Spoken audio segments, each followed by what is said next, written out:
Everyone and welcome to my channel in academic education. Guys इस video में बात करने वाले हैं पॉलिटी की वीडियो पार्ट नंबर 3 के बारे में।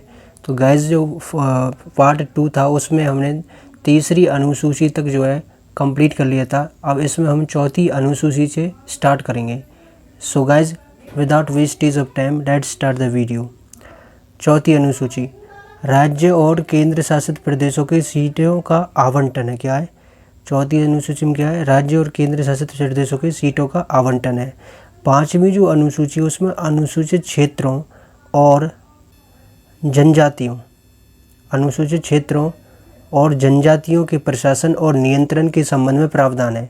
छठी अनुसूची जो है उसमें असम, मेघालय, त्रिपुरा और मिजोरम के जनजातीय क्षेत्रों के प्रशासन में प्रावधान है। और अगर ट्रिक की बात करें, अगर छठी अनुसूची में जो स्टेट्स दिए गए हैं अगर वो हमको याद रखने हो तो किसके ट्रिक्स के थ्रू याद रख सकते हैं? हम रख सकते हैं मातम के थ्रू।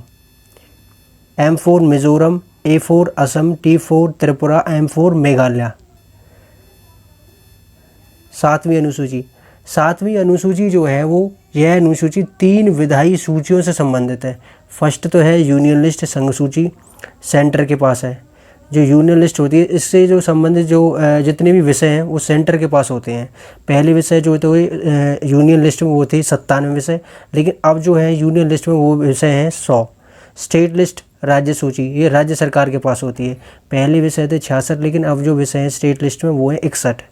कॉन्करेंट लिस्ट जो है समवर्ती सूची, केंद्र और राज्य दोनों सेंटर की बात को ज़्यादा प्राथमिकता दी जाती है। जो कॉन्करेंट लिस्ट होती है समवर्ती सूची जो होती है वो केंद्र और राज्य दोनों के पास होती है, लेकिन अगर केंद्र और राज्य के बीच में कोई क्लैश होता, मतलब कोई विवाद हो, वो राज्य और सेंटर के बीच में भी आपस में सहमति व्यक्त नहीं कर पा रहे हो, तो सेंटर की जो बात होती है उसको ज़्यादा प्राथमिकता दी जाती है। पहले विषय जो थे कॉन्करेंट लिस्ट में वो थे 47, लेकिन जो अब विषय हैं कॉन्करेंट लिस्ट में वो है 52 मीन्स 52 विषय हैं। रेजिडरी पावर्स जो अवशिष्ट जो शक्तियाँ होती है वो ऐसी शक्तियाँ होती है, ये पावर जो होती है वो किसी भी सूची में शामिल नहीं होती। ये पार्लियामेंट जो इन पर कानून बनाती है। जो रेजिडरी पावर्स होती हैं, अवशिष्ट शक्तियाँ जो होती हैं, ये पार्लियामेंट के पास होती हैं। और किस आर्टिकल में? आर्टिकल 248। ये किस आर्टिकल में? ये आर्टिकल 248 के अंतर्गत आती हैं। किसके अंतर्गत? आर्टिकल 248 के अंतर्गत आती हैं। पहले जो स्टेट लिस्ट उसमें 66 विषय हुआ करते थे। उसमें से जो 5 विषय घटाकर 61 विषय जो है 61 विषय, उसमें से 5 विषय घटाकर 61 विषय कर दिए गए। और जो कॉन्करेंट लिस्ट थी उसमें पहले 47 विषय हुआ करते थे, और जो वहाँ से जो 61 विषय घटाए थे वो इसमें कॉन्करेंट लिस्ट में ये समवर्ती सूची में जोड़ दिए गए थे। जो 5 विषय थे वो समवर्ती सूची में जोड़ दिए गए थे, तो कॉन्करेंट लिस्ट में जो अब 52 विषय हो गए हैं। तो यह जो बात कही गई थी ये मतलब ये जो किया गया था 42nd अमेंडमेंट एक्ट 1976 के तहत 5 विषयों को राज्य सूची से समवर्ती सूची में स्थानांतरित किया गया।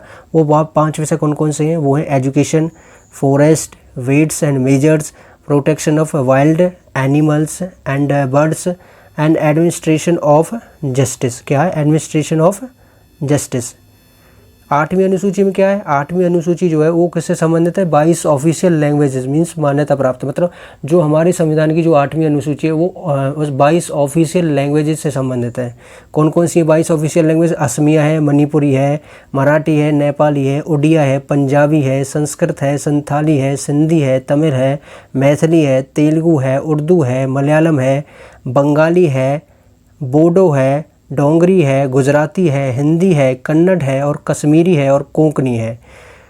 और सबसे पहले 21st अमेंडमेंट एक्ट 1967 के तहत 21st अमेंडमेंट एक्ट 1967 के तहत जो है वो हमने सिंधी को जो है 8वीं अनुसूची में ऐड किया था। और 71st अमेंडमेंट एक्ट 1992 के तहत हमने कोंकणी, मणिपुरी और नेपाली को जो है 8वीं अनुसूची में ऐड किया था। और 92 अमेंडमेंट एक्ट 2003 एक 52वां संविधान संशोधन 2003 के तहत हमने BDMS मीन्स बोडो, डोंगरी, मैथिली और संथाली जो लैंग्वेज है इनको क्या किया था अपने संविधान में, अपने जो ये 8वीं अनुसूची इसमें जो है ऐड किया था। सो गाइज़ इस वीडियो में इतना ही। अगर आपको ये वीडियो अच्छी लगी तो इसको लाइक करें, अगर आप मेरे चैनल पर पहली बार आएँ तो इसको सब्सक्राइब करें। Thank you all of guys.